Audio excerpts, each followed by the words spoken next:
자, 자동화재 탐지 설비의 발신기에서 자, 표시등은 한 개당 40mA, 경종은 한 개당 50mA로 한 회로당 90mA의 전류가 소모되며 지하 1층, 지상 5층의 각 층별 두 회로씩 총 12회로인 공장에서 P형 수신반 최말단 발신기까지 500m 떨어진 경우 다음 각 물음에 답하시오.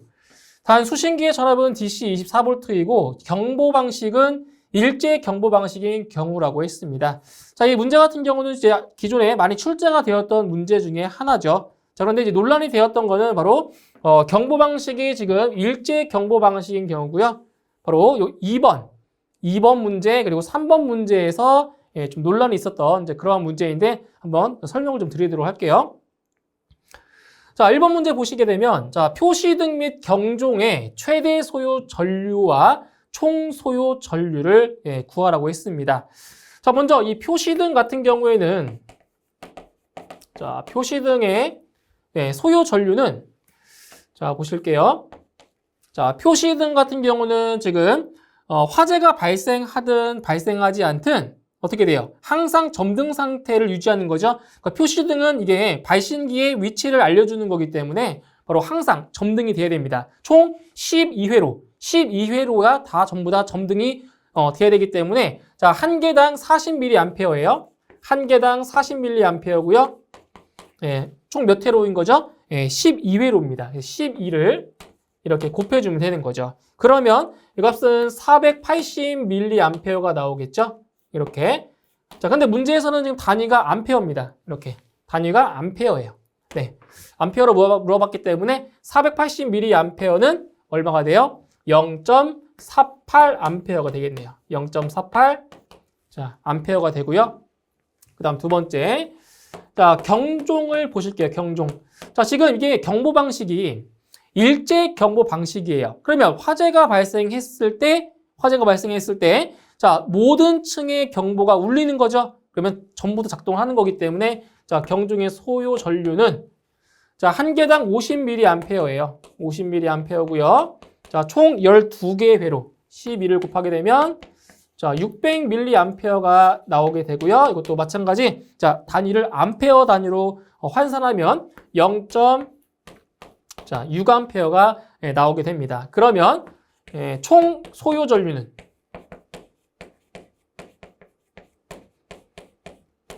자, 총 소요 전류는 표시등과 경종을 합하면 되겠네요. 그래서 0.48과 0.6을 합해주면 1.08 나오나요? 1.08A가 나오게 되는 겁니다. 자, 다음 2번 볼게요. 자, 2번 문제가 논란이 됐었는데, 자, 2.5제곱밀리미터의 전선을 사용한 경우 최말단 경종 동작 시 전압 강하는 얼마인지 구하시오. 자, 보세요. 이 경종이라고 하는 게 자, 화재가 발생해도 울리지만 화재가 발생하지 않아도 울리는 경우가 있어요. 어떨 때 울리나요? 바로 시험할 때. 자, 경종이 제대로 작동하는지 시험할 때도 경종이 울릴 수 있거든요. 그러니까 화재가 발생할 때도 울리지만 그리고 시험을 할 때도 울릴 수가 있어요. 그렇죠? 울릴 수 있단 말이에요. 자, 그리고 최말단 경종이 동작했다고 했어요. 최말단. 그럼 지금 최말단 층이니까 지상 5층이 되겠네요. 자, 지상 5층인데 총 각 층별로 2개의 회로씩 총 12회로라고 했죠. 그래서 이런 경우는 최말단 경종 동작 시이기 때문에 가장 말단, 즉 지상 5층에 있는 경종이 울렸을 때를 이제 고려해서 지금 전압 강하를 구하시면 됩니다. 그러니까 전체 층이 아니라 지상 5층에서 울리는 그러한 경종만 고려하시면 되는 거죠. 자, 그리고 이제 3번 문항에서 경종의 최소 동작 전압은 얼마이고 경종의 작동 여부를 설명하라고 했어요. 그런데 만약에 결과적인 거지만 이게 모든 층에서 경종이 울려서 이 전압 강하를 자, 모든 층에서 경종이 울리는 걸 가정해서 문제를 풀게 되면 전압 강하가 크기 때문에 경종이 작동할 수가 없어요. 그러면 이 문제가 모순이 되는 거죠. 경종이 동작했을 때인데 경종이 작동 여부를 설명해라? 말도 안 되는 거죠. 경종이 작동했을 때 그때 이 문제가 해결되는 거죠. 모순입니다. 모순. 그래서 제가 결론을 내리는 거는 모든 층에서 경종이 울리는 것이 아니라 최말단의 층에서 경종이 울린다라고 가정을 해야 3번 문제도 풀이가 되는 겁니다. 모순이 안 된다는 거죠. 자, 그래서 자, 전압강화를 이제 구해보도록 할게요. 전압강화. 자, 전압강화 2는 자, 1000 곱하기 A분의 자, 지금 단상 이선식이죠. 수신기 단상 이선식입니다. 35.6 곱하기 LI로 구할 수 있는 거죠. 자, 그러면 자, 1000 곱하기 자, 전선의 굵기죠. 단면적 얼마예요? 2.5 제곱밀리미터. 2.5를 대입하시면 되고요. 35.6 곱하기 자, 지금 최말단 발신기까지가 500m 떨어져 있다고 했죠. 500m 대입하시면 되고요. 자, 문제는 전류죠, 전류. 자, 전류가 얼마가 되는 거예요? 자, 표시등은 0.48A. 경종은 최말단층 하나의 층이라고 했으니까 500mA 몇 회로? 2회로가 되는 거죠. 맨 마지막 층이니까 2회로. 그래서 0.1A가 되는 거예요. 0.48과 0.1A를 합해주면 0.58 되는 거죠. 0.58A가 되는 겁니다. 0.48에다가 0.1을 더하는 거예요. 0.6을 더한 게 아니라 0.1을 더한 겁니다. 그러면 전압 강화가 얼마 나오냐? 4.13이 돼요. 4.13V가 나옵니다. 이렇게. 예, 전압 강화가 4.13V. 근데 만약에 모든 층에서 경종이 울렸다? 라고 하면 이것보다 더 큰 전압 강화가 나오겠죠. 그러면 당연히 경종은 작동하지 않습니다. 모순이에요, 모순. 자, 그러면 자, 경종의 최소 동작 전압은 얼마이고 경종의 작동 여부를 설명하시오. 자, 보세요. 그러니까 경종의 단자 전압을 이제 구하는 거죠.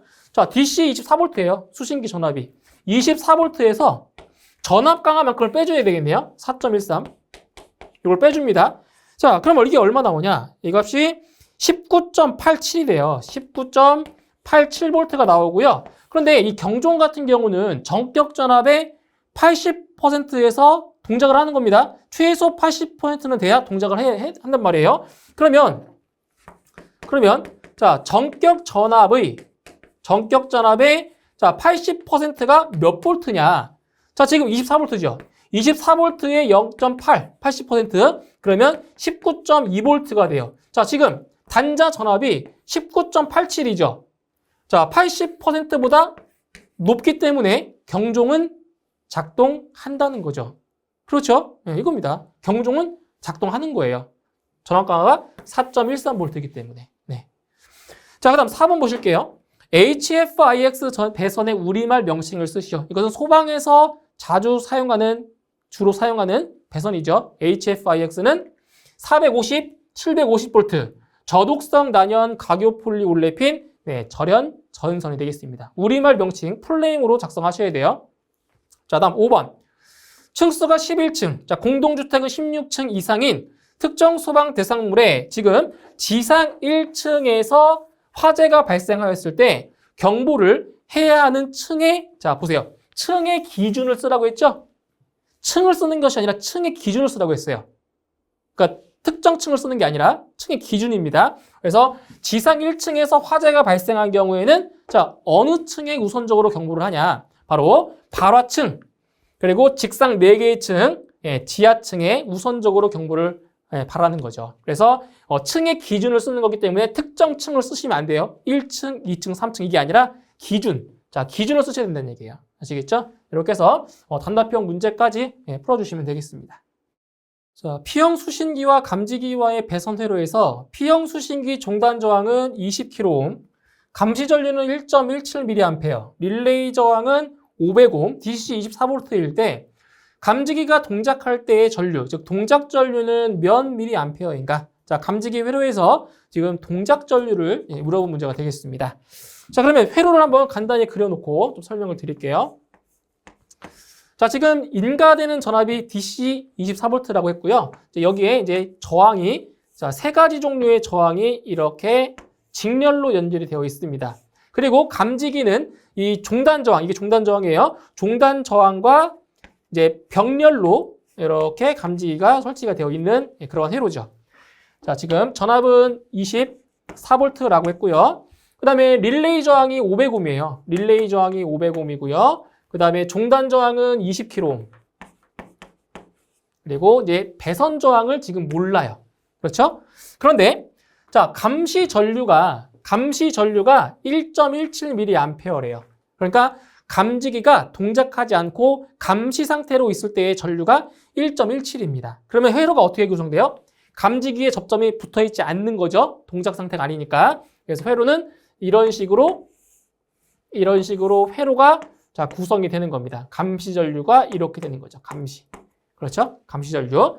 그런데 동작 전류 같은 경우에는 자, 감지기가 동작한 거예요. 자, 접점이 붙은 거죠. 접점이 붙기 때문에 자, 저항이 큰 쪽으로는 전류가 거의 흐르지 않겠죠. 그래서 동작했을 경우에는 회로가 이렇게 자, 구성이 되는 겁니다. 이것은 동작 전류. 이렇게. 네, 동작 전류.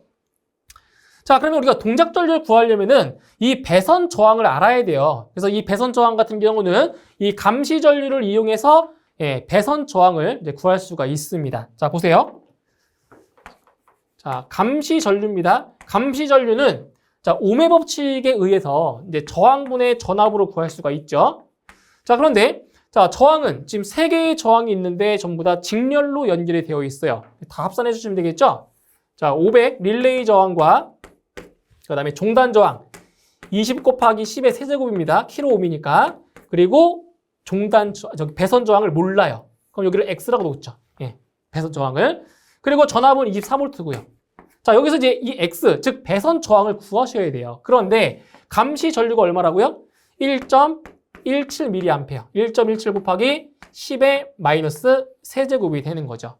자, 여기에서 이 식을 풀어주는 거예요. 이 식을 계산해서 자, 배선 저항. 자, 배선 저항. 자, X를 구하면 자, 어떻게 구할 수가 있냐면 자, 이렇게 구하시면 돼요. 전압을 감시 전류로 나눠요. 자, 전압을 감시 전류로 나누면 뭐가 되는 거죠? 합성 저항이 되는 거죠. 그래서 전압을 감시 전류로 나누어 줍니다. 그럼 이게 뭐라고요? 이게 합성 저항이에요. 그 합성 저항에서 릴레이와 종단 저항을 빼면 나머지 배선 저항이 나오는 거죠. 그래서 릴레이 저항과 그리고 종단 저항 20 곱하기 10의 세제곱을 빼줍니다. 이렇게 빼주면 나오겠죠. 자, 빼주면 이 값이 얼마가 나오냐면 12.82 정도가 되네요. 12.82가 나와요. 이렇게. 그럼 이게 배선 저항입니다. 그래서 배선 저항은 12.82ohm이 자, 나오게 됩니다. 자, 이제 동작 전류 구할 수 있어요. 자, 동작 전류. 자, 동작 전류는 마찬가지로 저항분의 전압으로 구할 수 있죠. I는 R분의 V.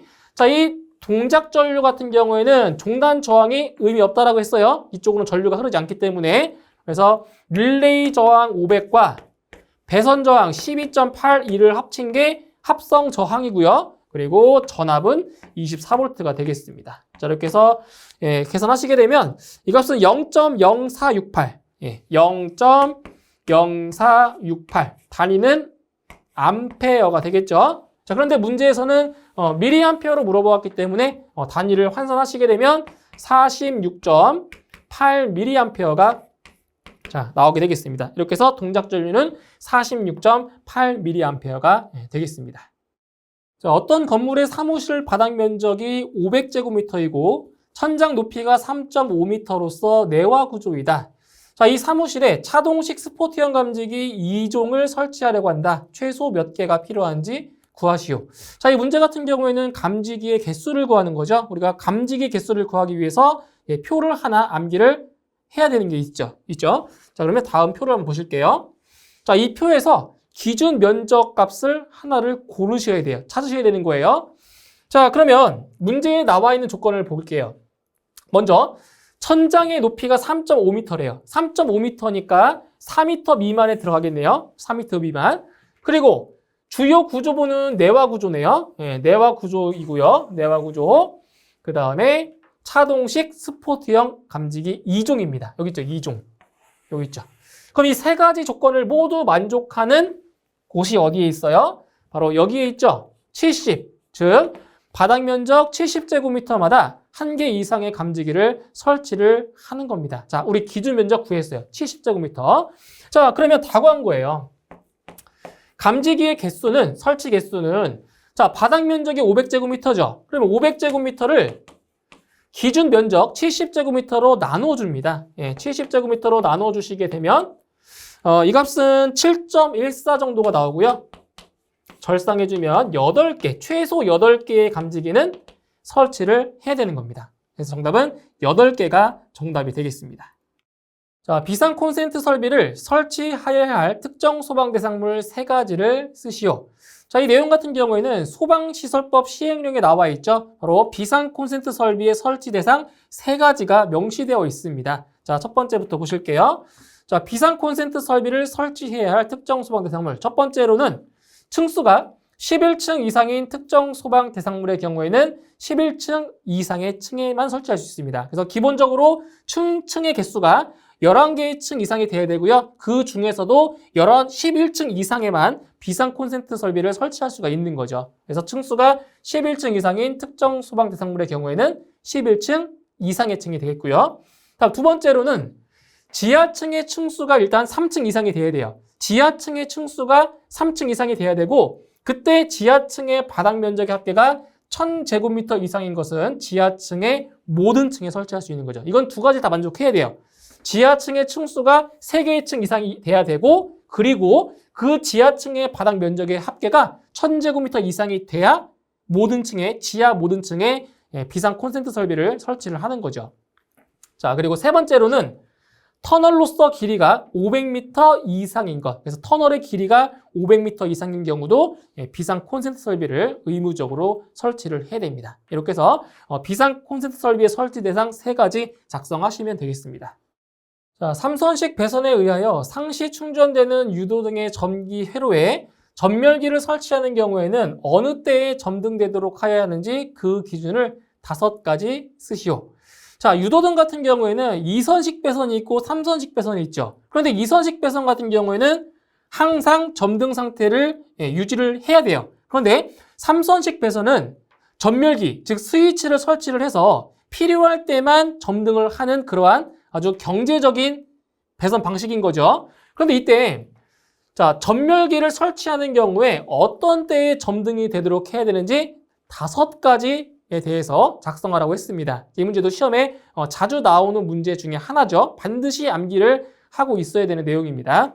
자, 첫 번째 보시면 자동화재 탐지 설비의 감지기 또는 발신기가 작동되는 때, 그러니까 자동화재 탐지 설비와 유도등이 서로 연동이 되어서 자동화재 탐지 설비의 감지기나 발신기가 작동되면 자동으로 유도등이 점등이 돼야 된다는 거죠. 다음 두 번째는 비상경보 설비의 발신기가 작동되는 때, 이것도 똑같아요. 비상경보 설비와 유도등이 서로 연동이 돼서 비상경보 설비의 발신기가 작동되면 자동으로 유도등이 점등이 돼야 되는 경우죠. 그리고 세 번째로 상용 전원이 정전되거나 전원선이 단선되는 때, 상용 전원이 정전되거나 전원선 단선됐을 때, 이런 경우에는 상용 전원이 정전되었기 때문에 이제 비상 전원으로 유도등이 점등이 되겠죠. 그다음 네 번째로 방제 업무를 통제하는 곳 또는 전기실의 배전반에서 이때는 자동이 아니라 수동으로 점등하는 때 스위치를 누르는 거죠. 그렇죠? 수동으로 점등하는 때. 다음 다섯 번째는 자동 소화 설비가 작동되는 때, 이것도 자동 소화 설비와 유도등이 서로 연동이 돼서 자동 소화 설비가 작동이 되면 자동으로 유도등이 점등이 된다는 겁니다. 이렇게 해서 5가지 경우에 대해서 모두 작성을 하시면 되겠습니다. 자, 청각장애인용 시각경보장치의 설치 기준을 3가지만 쓰시오. 단, 화재안전 기준 각 호의 내용을 한 가지로 본다라고 했습니다. 자, 이 내용 같은 경우는 자동화재 탐지 설비 및 시각경보기의 화재안전 기준을 보시게 되면 바로 청각장애인용 시각경보장치의 설치 기준 4가지가 명시되어 있습니다. 그 4가지 중에서 3가지 작성을 하시면 되겠습니다. 자, 첫 번째로 복도, 통로, 청각장애인용 객실 및 공용으로 사용하는 거실에 설치하며 각 부분으로부터 유효하게 경보를 발할 수 있는 위치에 설치할 것. 그래서 설치 위치에 대한 기준이에요. 다음 두 번째, 공연장, 집회장, 관람장 또는 이와 유사한 장소에 설치하는 경우에는 자, 이게 중요한 거죠. 시선이 집중되는 무대부 부분 등에 설치할 것. 이게 이제 빈칸으로도 나오는 내용이에요. 그래서 시선이 집중되는 무대부 부분 등에 설치할 것. 자, 두 번째 기준이고요. 세 번째, 자, 설치 높이에 대한 기준입니다. 설치 높이는 바닥으로부터 2m 이상 2.5m 이하의 장소에 설치할 것. 자, 다만 천장의 높이가 2m 이하인 경우에는 천장으로부터 0.15m 이내의 장소에 설치해야 한다. 자, 이것도 중요한 내용이죠. 설치 높이에 대한 기준입니다. 자, 그리고 한 가지 더 말씀을 드리면 시각 경보 장치의 광원은 전용의 축전지 설비 또는 전기 저장 장치에 의하여 점등되도록 할 것. 다만 시각 경보기의 작동 전원을 공급할 수 있도록 형식 승인을 얻은 수신기를 설치한 경우에는 그렇지 않다. 이렇게 해서 네 가지 설치 기준이 나와 있습니다. 이 중에서 세 가지 암기하신 내용 작성하시면 되겠습니다. 자, 다음은 열 반도체식 차동식 분포형 감지기의 부착 높이 및 특정 소방 대상물의 구분에 따른 설치 면적 기준을 나타낸 표이다. 다음 표의 빈칸에 해당되는 면적을 쓰시오. 자, 이 문제 같은 경우는 좀 생소할 수 있어요. 이게 우리 필기 시험 준비할 때 우리 필기 있죠? 네 번째 과목. 자, 필기에서 나왔던 그러한 내용인데 이게 아마 실기에서는 처음 나오는 내용으로 저는 생각이 됩니다. 그래서 열 반도체 차동식 분포형 감지기에서 바로 여기서 감지기의 개수를 구할 때 나오는 그 기준 면적에 대한 내용이죠. 자, 여기에서는 자, 부착 높이입니다. 부착 높이와 그리고 내화 구조인지 기타 구조인지 이제 주요 구조부에 대한 내용, 그리고 감지기의 종, 1종과 2종에 따라서 기준 면적이 정해져 있습니다. 그래서 이 문제에서는 지금 이게 50제곱미터와 36제곱미터는 나왔어요. 문제 예상에. 나머지 이 빈 곳을 채워주는 그러한 문제인 거죠. 자, 보도록 할게요. 자, 순서대로 자 1종과 2종인데 지금 8m 미만이면서 내화 구조다. 그때는 65제곱미터, 36제곱미터. 그러니까 여기서는 65제곱미터마다 한 개 이상의 감지기를 설치를 하는 거죠. 65제곱미터, 36제곱미터. 그리고 기타 구조인 경우에는 40제곱미터, 23제곱미터. 그 다음에 여기 8m 이상 15m 미만인 경우 주요 구조부가 내화 구조일 때는 50과 36, 그리고 기타 구조일 때는 30과 23. 그런데 여기 어떤 특징은 이 2종은 똑같죠. 2종인 경우는 36제곱미터와 23제곱미터, 그리고 여기도 36제곱미터, 23제곱미터 같습니다. 그렇죠? 이런 특징을 알고 있으면 좀 암기하기 편하겠죠. 그리고 65와 40, 50과 30 이렇게 해서 좀 암기를 하셔가지고 빈칸을 채워주시면 되고요. 자, 이 문제를 보더라도 우리가 필기 시험을 준비를 할 때 그 네 번째 과목만큼은 좀 충실하게 준비를 하시면 이 실기에서도 이렇게 큰 효과를 볼 수가 있습니다. 그래서 우리가 필기를 준비하실 때 문제와 답만 암기하시지 마시고 그 내용, 이론적인 내용 부분도 충실하게 공부를 하시면 실기 시험에도 반드시 이렇게 도움이 될 때가 있습니다. 그래서 꼭 꼼꼼하게 좀 공부를 하셨으면 좋겠습니다. 그래서 빈칸을 채워주시면 되겠습니다. 자, 국가화재안전기준에서 정하는 누전경보기의 용어 정의를 설명한 것이다. 다음 괄호 안에 알맞은 용어를 쓰시오. 자, 이 내용 같은 경우는 누전경보기에서 사용되는 용어의 정의에 대한 문제입니다. 각각의 내용을 읽고 해당하는 용어를 작성하시면 되겠습니다. 자, 첫 번째로 내화 구조가 아닌 건축물로서 벽, 바닥 또는 천장의 전부나 일부를 불연재료 또는 준불연재료가 아닌 재료에 철망을 넣어 만든 건물의 전기 설비로부터 누설 전류를 탐지하여 경보를 발하는 기기로서 변류기와 수신부로 구성된 것을 말한다. 이건 뭐예요? 바로 누전 경보기에 대한 정의죠. 누전 경보기입니다. 다음 2번. 변류기로부터 검출된 신호를 수신하여 누전의 발생을 해당 특정 소방 대상물의 관계인에게 경보하여 주는 것을 말한다. 자, 변류기로부터 검출된 신호를 뭐 한다고 했어요? 수신한대요. 그래서 2번은 바로 수신부에 대한 내용이죠. 자, 수신기 아닙니다. 화재안전 기준에 나와 있는 명칭 그대로 쓰셔야 돼요. 수신기 아니고 수신부라고 꼭 쓰셔야 됩니다. 수신부예요. 다음 3번. 경계전로의 누설 전류를 자동적으로 검출하여. 자, 이거죠. 누설 전류를 자동적으로 검출한다. 이를 누전경보기의 수신부에 송신하는 것을 말한다. 이게 뭐예요? 누설 전류를 자동적으로 검출한다? 바로 변류기에 대한 거죠. 자, 이것도 마찬가지로 화재 안전 기준에 나와 있는 용어를 쓰셔야 돼요. 영상 변류기 아니에요. 반드시 변류기라고 쓰셔야 됩니다. 아시겠죠? 화재 안전 기준에 나와 있는 대로 쓰시면 돼요. 그래서 영상 변류기 아니고 변류기라고 답을 하시면 되겠습니다. 자, 연기 감지기의 설치 기준에 대하여 다음 괄호 안의 빈칸을 채우시오. 자, 연기 감지기의 설치 기준에 대한 문제입니다. 자, 이 문제 같은 경우에도 기존에 많이 나왔던 문제 중에 하나죠. 자, 하나씩 보도록 할게요. 천장 또는 반자 부근에 자, 이것이 있는 경우에는 그 부근에 설치한다. 천장 또는 반자 부근에 뭐가 있을 때? 바로 배기구죠. 배기구가 있는 경우에는 배기구 근처에 설치를 한다는 거예요.